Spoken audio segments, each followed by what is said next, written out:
Hey everyone, it's Darby from Blue Television Games. Today I'll be showing you how to beat the darker side a little bit easier and a lot faster in Super Mario Odyssey. First thing we want to do is get up here, and with these techniques you'll be able to beat this in about 5 minutes.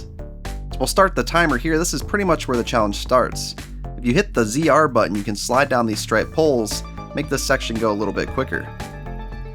Once we get up to the top here, we'll hop over to this one and hit ZR again, slide down, jump on this pole. Once those poles rise, we'll jump across. To get to this one, we'll do a Cappy toss, jump onto Cappy, leap over here.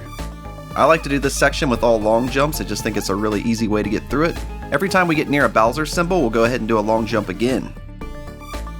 We'll continue this till we get pretty close to these coins over here. Toss Cappy and dive over. Now we'll capture one of these lava bubbles and head up here.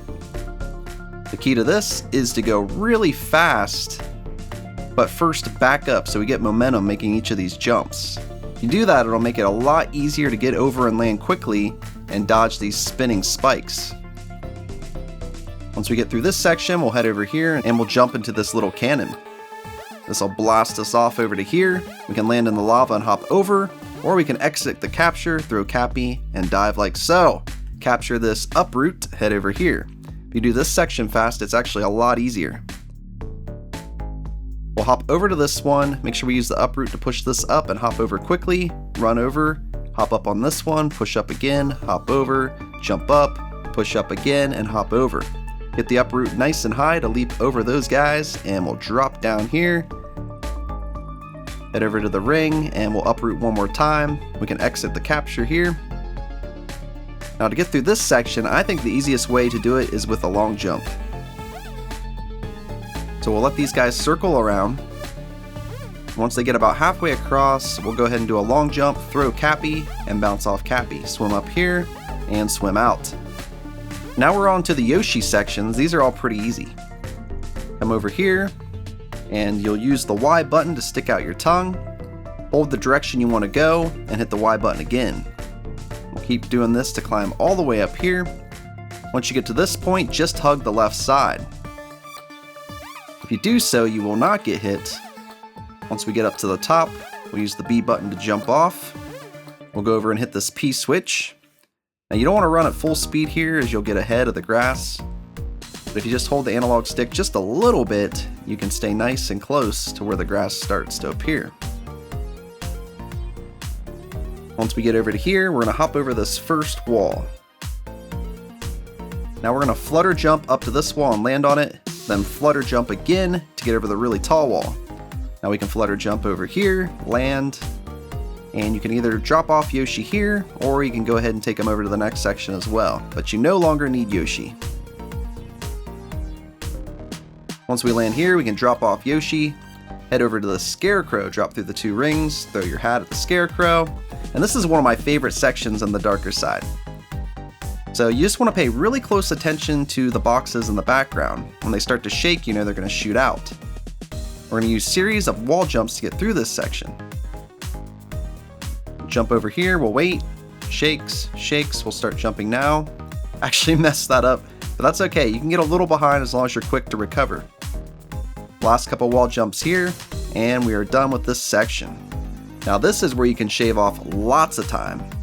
Hop into the gliding, jump down, and if you shake your controller, it'll actually keep you at basically the altitude you're at. And if you do it at just the right time, it'll shoot you up really high into the sky. Now if you keep shaking your controller, you'll stay up nice and high like this. This is going to allow us to skip tons of sections of the darker side. It'll actually make this whole thing a lot easier. One really cool thing is if you get really lucky and you get high enough, you can actually skip the rest of the darker side challenge altogether. Okay, once we skip this pipe down here, we have this little gap here. This is where either the gliding will shoot you out, or you'll make it up above. We drop down, and this is what will probably happen to you. So we'll have to do the Bowser section, but if you make it all the way across, you can actually even skip this section too, which is pretty cool. However, the Bowser section is super fun and very easy, so it's not really a big deal if you land here. It's actually pretty fun to play as Bowser. So as these rocks come towards you, if they get close, just claw them. Cool thing about Bowser is he can just destroy all the things that can actually hurt him. Here we'll hug the wall and smack the wall as we go by, making sure no rocks hit Bowser. Now pay attention to the rocks coming up behind Bowser. Those are the only things that can hurt you now. So as long as you focus on those first and then worry about the blocks in front of you, you should be fine here. So we'll keep knocking these bricks out, taking out the rocks behind us. Now we'll leap up here. This section is super easy.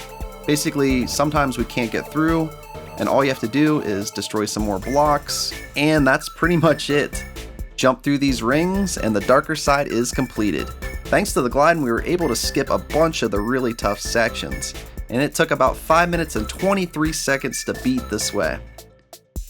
Alright guys, I hope this helped you out with the darker side if you were having trouble. To completely finish the darker side, you just need to capture this spark pylon. But before you do that, you can head over here, and you see the top of this little building over here. We'll drop down on it. Now, if you get lucky with it when you hit those tornadoes earlier, this is where you'll end up, on top of this roof. There'll be a ton of coins up here. Since I've already collected them, there's not as many now. So if you get lucky, the gliding will take you to here, but even if he doesn't, you can still drop down here. Luckily, there's another spark pylon right here that'll take you all the way back up so we can still finish the challenge. Alright guys, I hope this video helped you. If you enjoyed the video, make sure you give it a thumbs up, and if you're new to the channel and you like what you see, be sure to hit that subscribe button to stay up to date with the latest videos from BTG. Thanks so much for watching, and until next time, I'll see you around.